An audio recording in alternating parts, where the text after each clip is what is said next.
Here's a 2020 Indian Fantail that I raised. It's out of a blue bottleless cockbird and a silver bar hen carrying bottlers. He just finishing his mold. He has a few more feathers to come out. It's a really nice bird. Got some pied gene in him, but still a nice bird. It's a friendly bird too.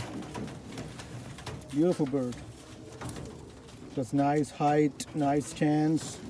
He has good coverage too. He has a few more feathers to develop.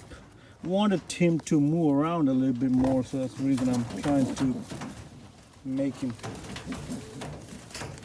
move around quite a bit, but I don't want to come forward. I want him to come forward a little bit.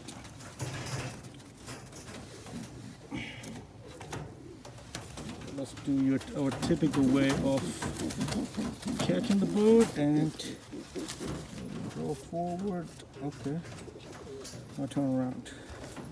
You got a nice crest too. It's a beautiful crest.